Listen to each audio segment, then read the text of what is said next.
자, 여러분 안녕하세요. 오늘 역사 시간에는 지난 시간에 이어서 1차 세계대전과 2차 세계대전에 대해서 계속 해볼 건데요. 여러분들 우선 이제 코로나19가 너무나 심각한 상황이기 때문에 가정 내에서 손 잘 씻고 웬만하면 외출하지 않는 걸로 해서 코로나19에 대해서 예방을 했으면 좋겠습니다. 자, 계속 이어서 해보겠습니다. 지난 시간에 독일과 오스트리아가 이탈리아의 배신에도 불구하고 전쟁을 계속 감행한다고까지 배웠었죠. 자, 이 독일과 오스트리아는 제일 먼저 프랑스와 독일 국경 사이에 있었던 이 벨기에를 공격해 함락시키지 못하면 프랑스로 쳐들어가기 어려운 상황이었습니다.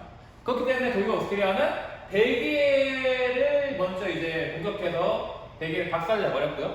그런 다음에 이제 전쟁이 끝난 다음에 벨기에에 있었던 시민들을 전부 다 뭐 죽이거나 어떻게 했었다고까지 배웠어요.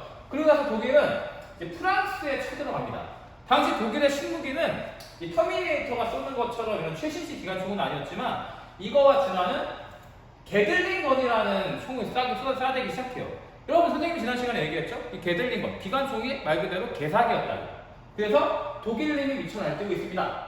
독일님은 도저히 막을 수 없습니다. 조금만 더 있으면 독일이 전설을 찍을 건데 이 독일을 막기 위한 프랑스의 전략에 대해서 오늘부터 봐보도록 할 거예요. 독일을 막기 위한 이 프랑스의 전략은 뭐였을까요? 간단히 여러분들 힌트 줄게요. 이 기관총이라는 무기는 어떻게 발사되죠? 장전을 하면은 이 총알을 쏘대로 총알이 따다다닥 나가는데 이 총알이 어디로 날아가요? 하늘로 날아가요? 아니면은 이렇게 땅으로 날아가요? 직선으로밖에 못 날아가요. 이 기관총 같은 경우에는 직사각이라고 하는데 직선밖에 날아가지 못해요. 그러다 보니까 이거 막으려면 어떻게 해야 돼요? 간단해요. 이 게들링건, 기관총은 직선으로밖에 못 날아간다면 어떻게 하면 돼요?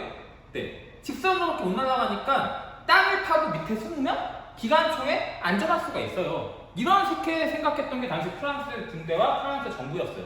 기관총? 직선으로 날아가니까 땅 파고 숨으면 되지 않아? 라고 하면서 만들어진 작전이 바로 이 존버 작전. 참고로 존버라는 건 상대를 존중하면서 버틴다는 뜻이니까 이상하게 생각하시면 안 돼요. 이 존버 작전을 통해서 만들어낸 게 바로 이 참호전이었습니다. 여러분 여기 보여요? 이게 참호예요. 이 기관총이라는 무기는 직선으로밖에 나갈 수 없기 때문에 땅을 파가지고 버티려고 했었어요. 실제로 이 참호 작전을 하다 보니까 독일의 공세를 막을 수 있었을까요, 프랑스는? 결론부터 얘기해주면 이 참호전은 성공해요. 성공했다는 의미는 독일은 더 이상 이 참호를 뚫고 앞으로 전진할 수가 없었어요. 반면에 프랑스도 마찬가지예요. 프랑스도 이 참호 안에서 나가는 순간 기관총에 의해서 벌집이 되기 때문에 이 참호 안에 있을 수밖에 없었어요. 그러다 보니까 전쟁이 원래는 과거의 전쟁 같은 경우에는 짧으면은 뭐 일주일, 길면 한 달, 뭐 두 달 이런 식으로 끝나야 되는데 1차 대전 같은 경우에는 배도 여러분들 이거 참고로 이거 작년도 수능에도 나왔었고 임용시험에도 나왔었어요. 자, 이 참호전이라는 걸 하게 되니까 어떤 부작용이 있었다고 했죠? 전쟁이 굉장히 장기화, 전쟁이 오랜 기간 동안 지속되게 되는 부작용이 있었습니다. 자, 계속 가볼게요. 자, 그래서 이 영국 같은 경우에는 뭐 프랑스랑 동맹이었던 영국은 이 기관총을 뚫기 위해서 어떤 신무기를 하나 개발해내게 돼요. 여러분들 그 아이언맨이라는 영화 보면은 마크 1이라는 아이언맨의 그 슈트가 나오죠. 그것처럼 마크 1이라는 전차를 만들어서 이 기관총을 뚫어보려고 했었어요. 왜? 이 전차 같은 경우에는 쇳덩어리가 몇 겹이나 장갑으로 그어져 있었기 때문에 기관총의 공세를 막을 수가 있었거든요. 하지만 이 전차 어떻게 돼요, 나중에? 독일이 파놓은 참호에 전차 한 대가 빠지게 됩니다. 독일이 이 전차를 그대로 본국으로 가져가요. 그런 다음에 그대로 부품을 분해를 해요. 그런 다음에 어떻게 됐을까요? 네, 불과 한 달도 안 돼서 영국의 마크 1 전차랑 거의 똑같은 전차를 독일에서 만들어내게 됩니다. 자, 그러다 보니까 이 전차도 소용없었어요. 반면에 독일 입장에서는 이 참호를 뚫어야 돼요. 그러다 보니까 독일도 어떤 신무기를 만들어내게 되는데 여러분 이게 굉장히 웃긴 거예요. 이 전쟁이라는 게 상대를 죽이지 못하면 내가 죽다 보니까 인간이 가질 수 있는, 그 나라가 가질 수 있는 모든 역량을 발휘해서 전쟁에 이만한 수단을 만들어내게 돼요. 그러다 보니까 과학기술이 엄청나게 발전하게 되는 그런 효과가 있지만 과학기술의 발달은 곧 대량학살에 나타났습니다. 여러분들 이때 독일이 참호를 뚫기 위해서 만든 신무기예요. 여러분도 알겠지만 지금 과학 시간에 배웠을 거예요. 여러분들 지금 선생님이 이 교실 안에 에어컨을 켜놨는데 에어컨에 나오는 차가운 공기는 공기보다 무거울까요? 가벼울까요? 여러분들 겨울철에 의자에 앉아있으면 손이 시려요? 발이 시려요? 그렇죠. 발이 시리죠. 차가운 공기는 뜨거운 공기보다 무겁기 때문에 차가운 공기는 아래로 가고 그리고 뜨거운 공기는 위로 올라가게 되는 성질을 가지고 있어요. 근데 여러분들 이 독가스라는 걸 지금 고기를 만들게 되거든요. 근데 만약에 독가스가 공기보다 가벼웠으면 아마 이때 독가스가 상용하지 못했을 거예요. 이 독가스는 공기보다 무겁기 때문에 공기보다 무거우면 어떻게 되겠어요? 땅이 파고 있는 참호 속으로 이 독가스가 그대로 스며들겠죠. 그래서 이 참호 속에 있었던 균일들은 대량으로 활산하는 용도로 만들어졌던 게 바로 이 독가스였습니다. 하지만 이 독가스만으로는 참호를 돌파하기가 쉽지 않았을 거예요. 왜? 일일이 이제 참호가 엄청나게 많았는데 그 많은 참호에다가 전부 다 독가스를 뿌리기는 어려웠겠죠. 그리고 바람 같은 게 불면은 이 독가스가 바람 쐬고 사라지기 때문에 이 독가스만으로는 참호를 돌파하기 어려웠어요. 그렇기 때문에 이 참호전 때문에 전쟁이 계속해서 장기화되는 거고, 그리고 물자나 인력 피해는 엄청나게 심해지고 있었던 게 1차 대전의 내용이었어요. 자, 그런 다음에 이제 독일은 이게 좀 잘렸네요, 여러분들. 자, 프랑스를 거의 이제 소강 상태예요. 여기서는 이 서부전선 같은 경우에는 참호전 때문에 서로 소모전을 하고 있었고, 프랑스를 거의 정리하다시피 한 독일은 그 다음으로 어디 향하니? 바로 러시아를 향합니다. 러시아. 자, 동부전선에 있었던 러시아로 이제 독일과 오스트리아 군대가 이동하게 되는 거예요. 자,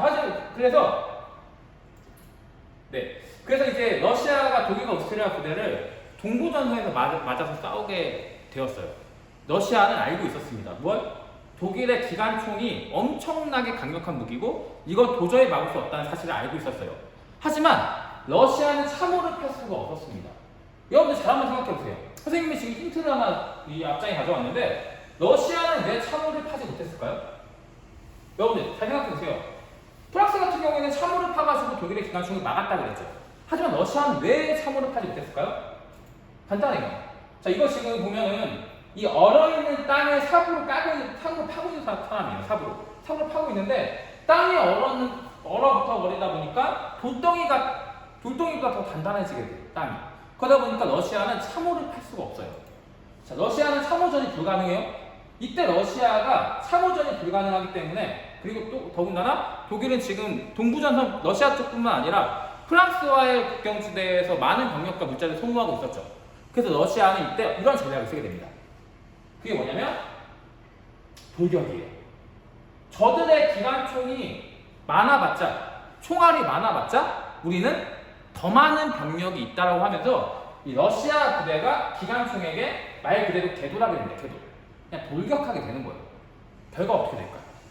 여러분들 러시아의 병사들은 목숨 걸고 지금 기관총 앞에 들이대고 있어요. 돌격하고 있어요. 하지만 진짜 이들이 생각하는 것처럼 기관총의 총알이 그렇게 적었을까요? 혹은 독일의 보급이 그만큼 적었을까요? 결과를 얘기하자면 기관총에 돌격한 러시아 병사들은 말 그대로 개죽음 당했습니다.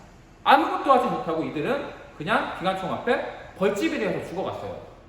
그리고 나서 이제 러시아 정부에서는 야, 저들이 아무리 기관총이 많고 총알이 많아도 이제 좀 있으면 떨어질 거야 하면서 병력을 무한으로 리필하려는 시도를 하게 돼요. 각지에 있는 젊은이들 탈퇴하다가 그냥 전장터에 투입하게 되는 거예요. 그럼 어떤 일이 벌어지나 한번 봐볼게요.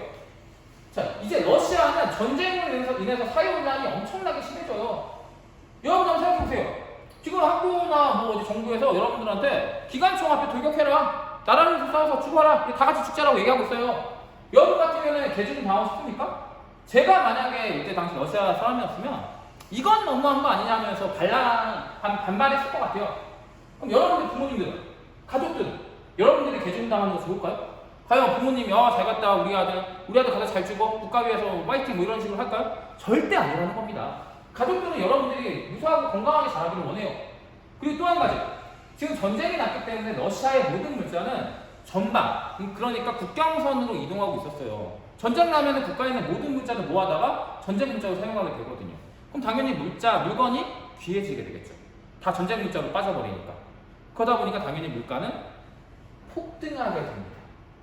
이런 모든 이유, 그러니까 국민들의 불만과 물가 폭등에 의해서 결국 러시아에서는 폭동이 일어나게 됩니다. 그래서 일어나는 게 러시아의 레닌이라는 사람이 공산주의, 즉 사회주의 혁명을 시도하게 되고 이 러시아의 굉장히 혼란스러운 상황 속에서 이 공산주의 혁명이 성공하게 돼요. 자, 그런 다음에 이제 레닌은 이렇게 생각합니다. 더 이상 독일하고 싸울 수는 없다. 더 이상 우리 청년들을 죽일 수도 없고, 그리고 지금 사회가 혼란한, 러시아가 혼란한 상황에서 독일과의 전쟁이 길어져봤자 우리에게 좋을 것은 하나도 없다라고 생각해요. 그래서 독일과 브레스트 리토프스크 조약이라는 조약을 맺고 이제 러시아는 전쟁에 독일한테 완전히 항복해버리게 돼요. 자, 그럼 이제 결과는 뭡니까? 이 사회주의 혁명에 의해서 독일은 동부전선을 완전히 깨끗하게 정리하게 돼요. 그런 다음에 러시아는 이제 이 전쟁에서 완전히 빠져버립니다. 자, 그 다음. 자, 이제 독일과 오스트리아의 미친 캐리력 앞에, 자, 지금 독일이 이제 벨기에 처음에 작살냈죠? 그 다음에 프랑스 박살내고, 그 다음에 이탈리아 박살내고, 동부전선에서는 러시아의 항복까지 받아냅니다. 이제 유일하게 남은 지역은 어디죠, 여러분들? 네, 유일하게 남은 지역은 바로 영국이에요. 그렇다면 여러분들, 왜 영국은 마지막까지 생존했을까요? 답은 간단해요. 자, 이 독일과 오스트리아 헝가리 제국의 부대는, 자, 볼게요. 일단은 이 영국의 별명부터 봐볼게요. 영국은 해가 지지 않는 나라라는 별명을 가지고 있어요. 여러분들, 해가 왜 지지 않을까요, 이 나라는? 자, 해는 동쪽에서 떠서 서쪽으로 지게 되죠. 근데 이 나라는 해가 지지 않는데요. 왜 그럴까요? 한번 잠깐 생각해 볼게요. 네, 간단해요. 이 영국이라는 나라는 해가 지지 않아요. 왜? 식민지가 전 세계에서 가장 많기 때문에 동쪽에도 영토가 있고, 그리고 해가 지는 서쪽에도 영토가 있어요. 다시 한번 얘기할게요. 해가 떠오르는 동쪽에도 영토가 있고, 해가 지는 서쪽에도 영토가 있어요. 그럼 이 나라는 영원히 어때요? 영토가 그만큼 엄청나게 많으니까 영원히 해가 지지 않는 나라였던 영국입니다. 반면에 영국의 군사력 같은 경우에는 육군이 강했을까요? 해군이 강했을까요? 영국은 세계 최강의 해군을 가지고 있어요. 그리고 이 영국을 쳐들어가야 했었던 독일은 육군에서는 세계에서 최강이나 해군에서는 약한 정도가 아니에요. 해군이 없어요. 독일은 거의 없다시피 해요. 그러다 보니까 여러분들이 독일이면 영국한테 들이댈 거예요? 영국 바다에서 싸울 거예요? 바다에서 싸우면 영국한테는, 영국하고 독일이 바다에서 만약에 싸우게 된다면 영국을 절대 이길 수가 없습니다. 그렇기 때문에 이 독일은 머리를 엄청나게 굴려야 됩니다. 그런 다음에 이 독일이 머리를 많이 굴리다 보니까 다음 시간에 독일의 신무기가 등장할 거고, 이제 영국을 어떻게 보면 반박살을 내버릴 거예요. 자, 다음 시간에 이어서 하겠습니다.